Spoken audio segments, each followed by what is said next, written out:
तो प्रिया जी, पिछले वीडियो में जो है हम लोग जो है से कहाँ तक पढ़े थे। तो लड़की और लड़का में भेदभाव समझ लिए थे, और ये जो है चैप्टर लेसन 2 का ही है। तो विविधता एवं भेदभाव जो चैप्टर है उसी को हम देख रहे हैं। तो इसमें जो है से लड़का लड़की में फ़र्क हम देख लिए थे, किस तरह से लंगड़ा लूल्हा ये सब को जो है रूढ़िबद्ध धारणाएं बनाना देख लिए थे। और इसमें जो है से देखे थे हम लोग असमानता के बारे में देख लिए थे। अब हम इसमें चर्चा करेंगे जो है एक महान हस्ती के बारे में, जिनके बारे में जो है से पूरी दुनिया जानती है और उन्हें संविधान का निर्माता भी कहा जाता है। तो चलिए उनके बारे में हम लोग जानते हैं। वो भी एक अछूत परिवार से बिलोंग करते थे, तो उनके बारे में जो है से हम लोग अब देखेंगे। चलिए प्रारंभ करते हैं। और अगर आप पिछला वीडियो नहीं देखे होंगे तो उसको ज़रूर जाकर देख लीजिएगा, ठीक है। अगले पृष्ठ पर हम यह देखेंगे कि कैसे भारत की एक मशहूर हस्ती को भेदभाव का सामना करना पड़ा था। यह भाग हमें यह समझने में मदद करेगा कि कैसे जाति के तहत बहुत बड़ी संख्या में लोग भेदभाव के शिकार हुए। भारत के एक महान नेता डॉक्टर भीमराव अंबेडकर ने जाति व्यवस्था पर आधारित भेदभाव के अपने अनुभवों के बारे में लिखा है। यह अनुभव उनको 1901 में हुआ था, जब वे केवल 9 साल के थे। वे महाराष्ट्र में कोरेगांव में अपने भाइयों के साथ पिता से मिलने गए थे। हालांकि मैं आप लोग को जो है से भीमराव अंबेडकर के बारे में कुछ बता देना चाहूँगा कि डॉक्टर भीमराव अंबेडकर का जन्म जो है 1891 में हुआ था और उनकी मृत्यु 1956 में हुई थी। तो डॉक्टर भीमराव अंबेडकर को भारतीय संविधान के पिता एवं दलितों के सबसे बड़े नेता के रूप में जाना जाता है। डॉक्टर भीमराव अंबेडकर ने दलित समुदायों के अधिकारों के लिए लड़ाई लड़ी थी। उनका महार जाति में जन्म हुआ था। महार जाति होता है, उसी में जन्म हुआ था, जो अछूत जाति मानी जाती थी। महार लोग गरीब होते थे, उनके पास ज़मीन नहीं होती थी और उनके बच्चों को वही काम करना पड़ता था जो वे खुद करते थे।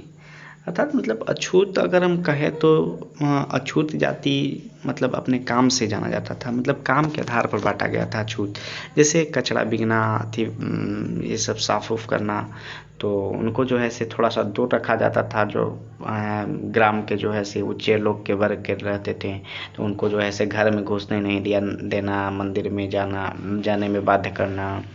इस तरह से जो है से उन लोग को जो है से अछूत के रूप में मतलब छुआना नहीं है। तुम नीचे काम करते हो, तो इस तरह से जो है से उन लोग को जो है से दूर रखा करता था। तो उसी परिवार में जो है महार जाति में भीमराव अंबेडकर का जन्म होता है। उनके पास ज़मीन भी नहीं रहती है। उनके पास जो है से मतलब जो उनके पिता काम करते थे वो उसी के रूप में मतलब काम करते थे, वे भी खुद करते थे। उन्हें गांव के बाहर रहना पड़ता था और गांव के अंदर आने की इजाज़त नहीं होती थी। जैसे डोम वोम हो गए, तो डोम को जो है से गांव के बाहर ही रखा जाता है। वो लाश जलाने में वो मतलब प्रयोग कर, मतलब गांव घर के जो है बात से वो तो खैर जान ही रहे हैं क्या कैसे होता है। तो अंबेडकर अपनी जाति के पहले व्यक्ति थे जिसने अपनी कॉलेज की पढ़ाई पूरी की और वकील बनने के लिए इंग्लैंड गए, ठीक है। उन्होंने दलितों को अपने बच्चों को स्कूल कॉलेज भेजने के लिए प्रोत्साहित किया। दलितों से अलग अलग तरह की सरकारी नौकरी करने को कहा ताकि वे जाति व्यवस्था से बाहर निकल पाएं। दलितों के मंदिरों में प्रवेश के लिए जो कई प्रयास किए जा रहे थे, उनका अंबेडकर ने नेतृत्व किया। उन्हें ऐसे धर्म की तलाश थी जो उनका समान निगाह से देखे। जीवन में आगे चलकर उन्होंने धर्म परिवर्तन करके बौद्ध धर्म को अपनाया। जीवन में आगे चलकर उन्होंने धर्म परिवर्तन करके बौद्ध धर्म को अपनाया। उनका मानना था कि दलितों को जाति प्रथा के खिलाफ अवश्य लड़ना चाहिए और उनको और ऐसा समाज बनाने की तरफ काम करना चाहिए जिसमें सबकी इज्जत हो, न कि कुछ लोगों की हो। अच्छा, जो है से डॉक्टर भीमराव अंबेडकर जो है से धर्म परिवर्तन कर लेते हैं और वो बौद्ध धर्म अपना लेते हैं। बौद्ध धर्म में सभी के लिए समान है, एक जाति है और दुख का कारण तृष्णा है। उसमें कहा गया है कि बौद्ध धर्म में कहा गया है कि संसार में दुख ही दुख है और दुख का कारण तृष्णा है। तृष्णा का अर्थ है लोभ, लोभ का त्याग करें। ये जो है बौद्ध धर्म में कहा गया है। और बौद्ध धर्म में सब धर्म जो है एक समान माना जाता है, इसमें अछूत सब की भावना नहीं है। तो इसीलिए जो अछूत लोग जो थे वो बौद्ध धर्म ज़्यादातर अपनाने लगे थे। ठीक है, अब आते हैं कहानी में आगे की ओर। बड़ी देर हमने इंतज़ार किया। वो जो है यहाँ स्टार्ट होता है का भारत के एक महान नेता डॉक्टर भीमराव अंबेडकर ने जाति व्यवस्था पर आधारित भेदभाव के अनुरूप अपने अनुभवों के बारे में लिखा है। यह अनुभव उनको केवल 1901 में हुआ था, जब वे 9 साल के केवल थे। वे महाराष्ट्र में कोरेगांव में अपने भाइयों के साथ पिता से मिलने गए थे। बड़ी देर हमने इंतजार किया पर कोई नहीं आया। 1 घंटा बीत गया तो स्टेशन मास्टर पूछने आ गया। उन्होंने हमसे हमारे टिकट मांगे जो हमने दिखा दिए। उन्होंने पूछा कि हम वहाँ क्यों रुके हुए थे। हमने बताया कि हमें कोरेगांव जाना था और हम पिताजी या उनके नौकर के आने का इंतज़ार कर रहे थे, लेकिन दोनों में से कोई भी नहीं पहुँच पाया था और हमें पता नहीं था कि कोरेगांव कैसे पहुँचते हैं। हमने बहुत अच्छे कपड़े पहन रखे थे। हमारे कपड़ों और बोली से कोई भी यह अंदाज नहीं लगा सकता था कि हम अछूतों के बच्चे थे। निश्चय ही स्टेशन मास्टर को यह लगा कि हम ब्राह्मण बच्चे हैं। अच्छा, और वे हमारी मुश्किल को देखकर बड़े परेशान हुए, जैसे कि हिंदुओं में होता ही है। स्टेशन मास्टर ने हमसे पूछा कि हम कौन हैं। बिना एक पल भी सोचे मेरे मुंह से निकल गया कि हम महार हैं। बम्बई प्रांत में महार समुदाय को अछूत माना जाता था। उनको एकदम से धक्का लगा। वे भौचक्के हो गए। अरे बाप रे बाप, इतना बड़ा कांड! नहीं, ऐसे नहीं करना चाहिए था। उनके चेहरे पर अचानक परिवर्तन हुआ। हमने देख लिया कि एक अजीब सी घृणा की भावना उन पर हावी हो गई थी। उन्होंने जैसे ही मेरा जवाब सुना, वे अपने कमरे में वापस चले गए और हम वहीं के वहीं खड़े रह गए। 15-20 मिनट बीत गए। सूरज बिल्कुल छिप सा गया था। पिताजी आए नहीं थे और न ही उनका नौकर, और अब स्टेशन मास्टर भी हमें छोड़कर चले गए थे। हम काफ़ी घबराए हुए थे। यात्रा के शुरू में जो खुशी और उत्साह की भावना थी, उसकी जगह अब अत्यधिक उदासी ने ले ली थी। आधे घंटे के बाद स्टेशन मास्टर लौटकर आए तो पूछा कि हम क्या करने की सोच रहे हैं। हमने कहा कि अगर हमें किराए पर एक बैलगाड़ी मिल जाती तो हम कोरेगांव जा सकते थे। अगर कोरेगांव ज़्यादा दूर नहीं हो तो हम फौरन निकलना चाहते थे। वहाँ किराए पर कई बैलगाड़ियाँ चल रही थी, लेकिन मैंने स्टेशन मास्टर को जो जवाब दिया था कि हम महार हैं, उसका पता सबको चल गया था। कोई भी गाड़ीवान अछूत वर्ग की सवारी को ले जाकर अपने आप को गंदा और नीचा नहीं बनाना चाहता था। वह दुगुना किराए देने को तैयार थे। हम दुगुना किराया देने को भी तैयार थे, पर हमें एहसास हुआ कि बात पैसे से नहीं बन सकती थी। स्टेशन मास्टर जो हमारे लिए गाड़ीवानों से मोल तोल कर रहे थे, चुपचाप खड़े हो गए। समझ नहीं आ रहा था कि क्या करें। Doctor B R Ambedkar writing and speeches, खंड 12, संपादक वसंत मून, बम्बई शिक्षा विभाग, महाराष्ट्र सरकार। ये जो है यहाँ से लिया गया है, ये जो कहानी है ये। ठीक है, एनसीईआरटी का बहुत बहुत धन्यवाद जिन्होंने बहुत जगह से इकट्ठा किए हैं और कहानी हम लोग को पढ़ने के लिए दी है। इनका बहुत बहुत धन्यवाद हम करना चाहेंगे।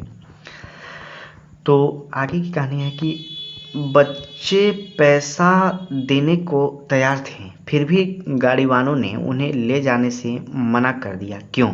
ये जो है आपके लिए क्वेश्चन बना। अगला क्वेश्चन बना, स्टेशन पर लोगों ने डॉक्टर अंबेडकर और उनके भाइयों के साथ कैसे भेदभाव किए। जाहिर सी अगर इसका आंसर हम लोग देखें कि उनको जो है अछूत मानते हुए उनको जो है मतलब दूरी बना ली है अपने आप से। अगला क्वेश्चन अगर बनता है तो महार होने का पता चलने पर स्टेशन मास्टर जी जो प्रतिक्रिया हुई उसे देखकर बचपन में अंबेडकर को कैसा लगा होगा, अपने शब्दों में वर्णन करना है आपको, ये आप खुद से करिएगा। क्या आपको कभी अपने प्रति लोगों के पूर्वाग्रह का अनुभव हुआ है या आपने दूसरों के प्रति भेदभाव भरे व्यवहार को देखा है, उससे आपको कैसा महसूस हुआ है। ये जो है से आप लोग के लिए क्वेश्चन बना, तो जरूर लिखिएगा। अब है कहानी आगे है कि कल्पना करके देखिए कि यह कितना मुश्किल होगा अगर लोगों को एक जगह से दूसरे जगह जाने न दिया जाए। बात तो बहुत सही है। यह कितना अपमानजनक और दुखदाई होगा अगर लोग आपसे दूर दूर रहें, आपको छूने से भी मना करें और आपको पानी न पीने दें। यह छोटी सी घटना दिखाती है कि कैसे गाड़ी से एक से दूसरी जगह जाने के साधारण काम की सुविधा भी इन बच्चों के पास नहीं थी, जबकि वे पैसा दे सकते थे। स्टेशन के सभी गाड़ीवानों ने बच्चों को ले जाने से मना कर दिया। उन्होंने बच्चों के साथ भेदभाव भरा व्यवहार किया। इस कहानी से यह बिल्कुल साफ है कि जाति पर आधारित भेदभाव न केवल दलितों को कई गतिविधियों से वंचित रखता है, बल्कि वह उन्हें आदर और सम्मान भी नहीं मिलने देता जो दूसरों को मिलता है। बहुत सही बात कर रहे हैं भीमराव अम्बेडकर जी। हम क्या मतलब पूरा समाज शर्मिंदा है। देखिए अगर हमारे विचार में अगर देखा जाए तो अछूत बस वही अछूत मतलब क्या। अगर देखिए मान लीजिए कि कोई एक ही परिवार का है और कोई नली में लेटल रहेगा तो उससे दूरी तो बनाएगा ही नहीं। लेकिन अगर एक ही परिवार का है या मतलब दूसरा भी अगर परिवार का है, अगर वो कपड़ा अच्छा साफ सुथरा पहनने है, मतलब देखने में मतलब कोई दिक्कत नहीं, तो उससे क्या दिक्कत है भाई। क्या मतलब वो सिर्फ चमार घर जन्म ले लिया तो उससे दिक्कत हो गया, या वो डोम घर जन्म ले लिया उससे नहीं। आजकल तो बहुत समानता हो गई है। आजकल तो बस में भी चढ़ने के लिए है, और बस में भी चढ़ने, होटल में खा रहे हैं, कोई भी कौन जात है क्या, ये सब बहुत ख़त्म हो गया है। और इसको जो है मैं धन्यवाद भी करना चाहूँगा कि मैं इस दुनिया में पैदा हुआ हूँ। पहले वाला दुनिया में जो है से नहीं पैदा हुआ। बहुत ही खुशनसीब कहूँगा अपने आप को। अब देखते हैं समानता के लिए संघर्ष। ब्रिटिश शासन से आज़ादी पाने के लिए जो संघर्ष किया गया था उसमें समानता के व्यवहार के लिए किया गया संघर्ष भी शामिल था। दलितों, औरतों, जनजातीय लोगों और किसानों ने अपने जीवन में जिस गैर बराबरी का अनुभव किया उसके खिलाफ उन्होंने लड़ाई लड़ी। जैसा कि पहले भी बात हुई, बहुत सारे दलितों ने संगठित होकर मंदिर में प्रवेश पाने के लिए संघर्ष किया।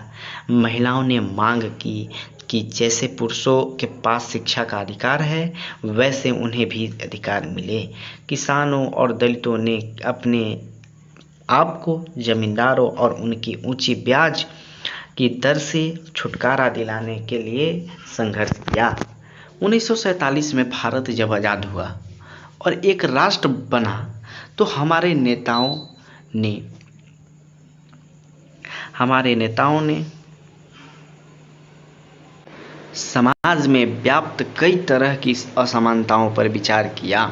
संविधान को लिखने वाले लोग भी इस बात से अवगत थे कि हमारे समाज में कैसे भेदभाव किया जाता है और लोगों ने उसके खिलाफ किस तरह संघर्ष किया है।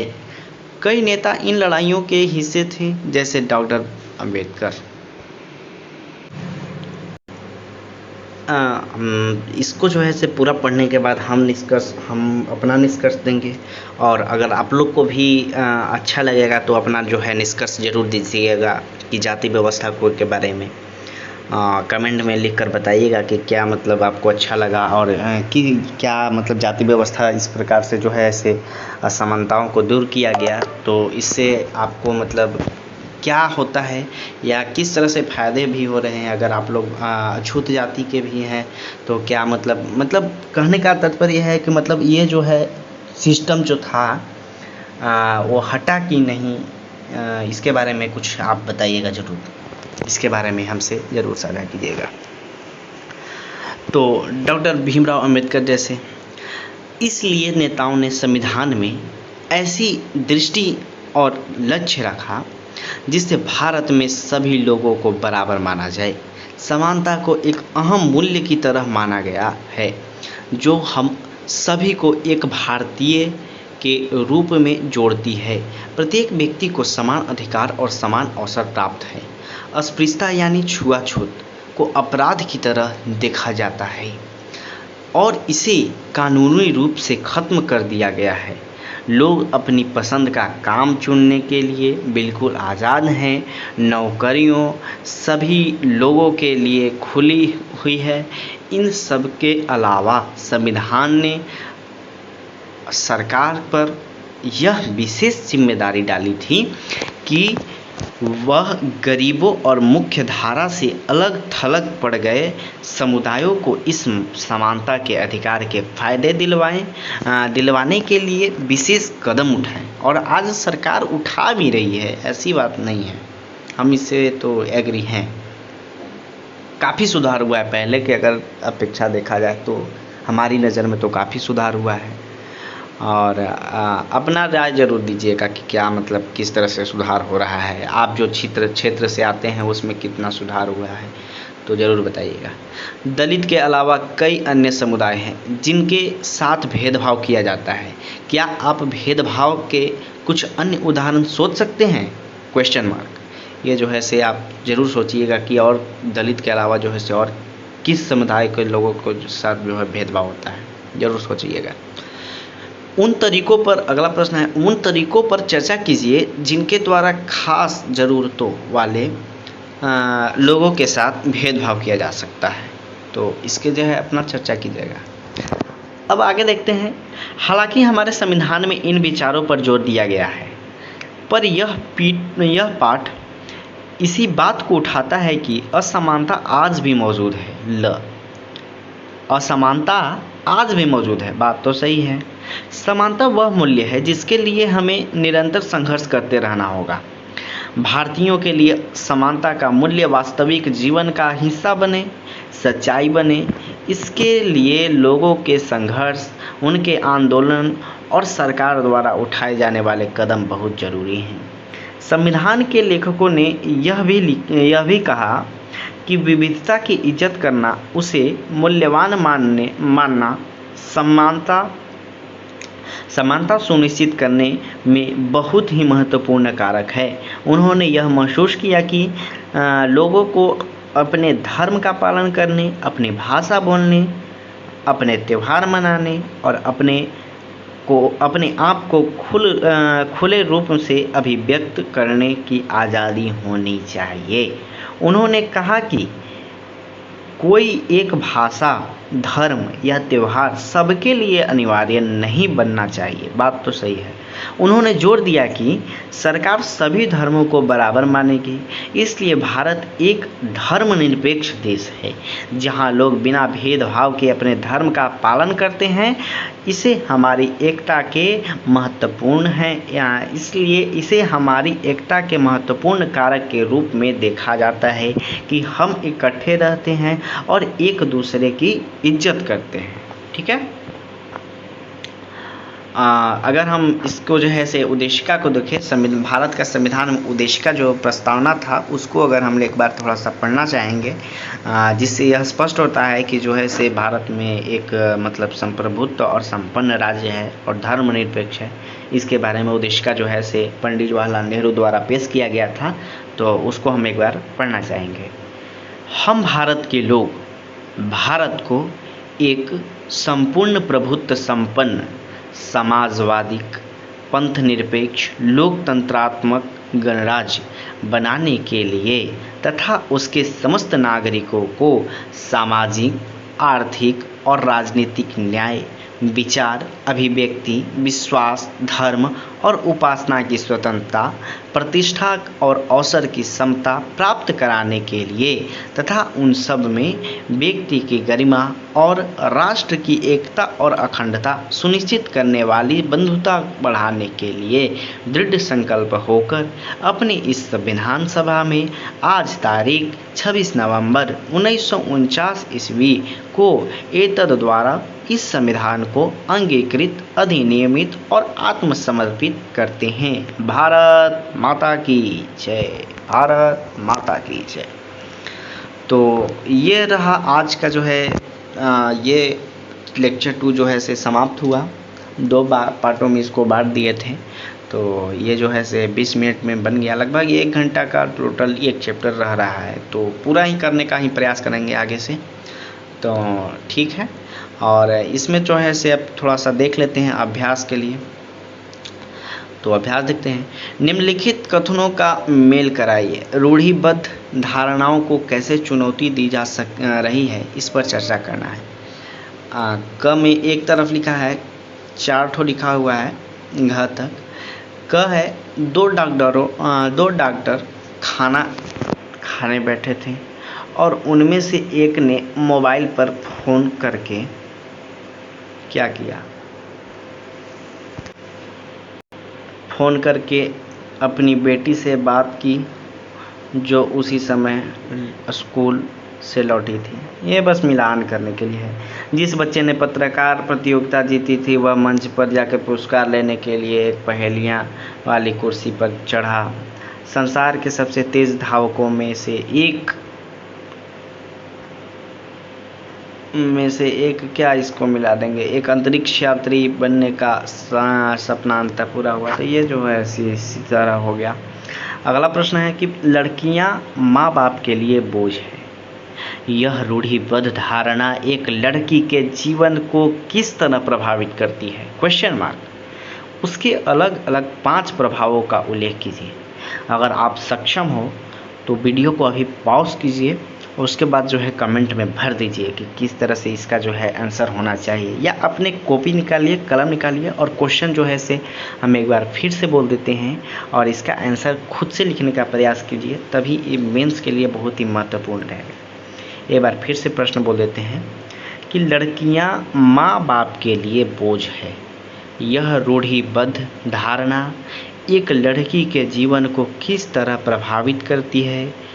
उसके अलग अलग 5 प्रभावों का उल्लेख कीजिए। अगर आप बीपीएससी का मेंस जो है से देना चाह रहे हैं, 69वीं बीपीएससी का जो है मेंस भी देना चाह रहे हैं, या कभी भी यूपीएससी का मेंस भी देना चाह रहे हैं, तो ये जो है से चैप्टर जो है पढ़ने के बाद आप जो है ज़रूर एकदम एक कॉन्फिडेंस आ जाएगा। और इसी तरह का प्रश्न पूछता है, इससे कोई दूसरा नहीं पूछेगा।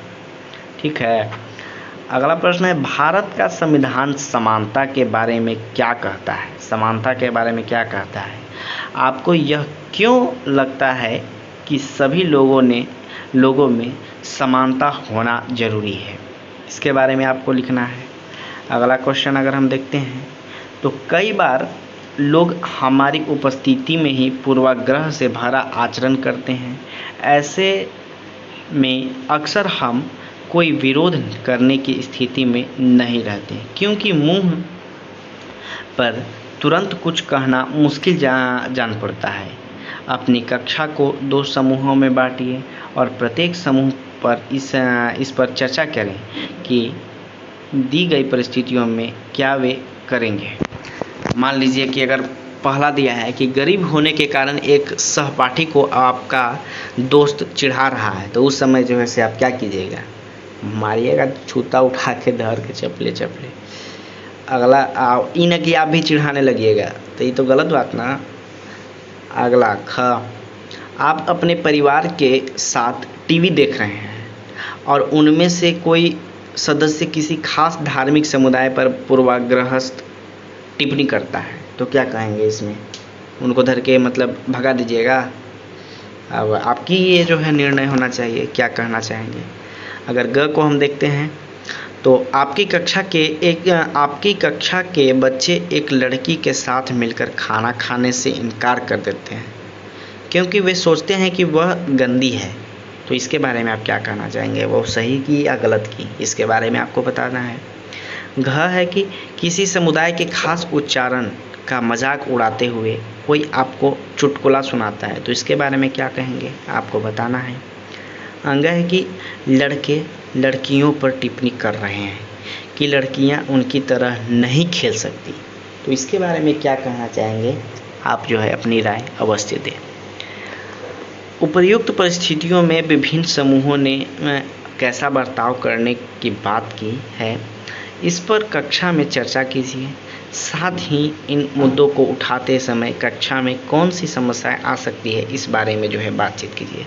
तो ये जो है क्लास 6 के बारे में है, ये हमारे लिए ठीक नहीं है। अब मतलब क्लास 6 के लिए जो है कक्षा में पढ़ रहे हैं उनके लिए हो गया ये प्रश्न, और हमारे लिए जो है महत्वपूर्ण ये बस यही रहा, एक क्वेश्चन बना था जो कि बेहतरीन हमें लगा। इसके बारे में आप ज़रूर लिखिएगा कि लड़कियां माँ बाप के लिए बोझ है। यह रूढ़िबद्ध धारणा एक लड़की के जीवन को किस तरह प्रभावित करती है, उसके अलग अलग 5 प्रभावों का उल्लेख कीजिए। ये जो है प्रश्न, इसका जो है आंसर ज़रूर आप लोग लिखें तो अच्छा लगेगा। चलिए मिलते हैं अगले वीडियो लेक्चर 3 लेसन 3 को लेकर आते हैं और उसमें पढ़ेंगे फिर आगे की ओर। तो पॉलिटी का क्लास जो है से उम्मीद है आप लोगों को लेक्चर सुनने में अच्छा लग रहा होगा। ये वीडियो तो नहीं है, बस सुनने वाली कहानी है, कहानी की तरह बस सुनते रहिए और दिमाग में जो है से अपने आप आते रहेगा। बस आप सुनिए, सुनना आपका काम है, अब समझाना मेरा काम है।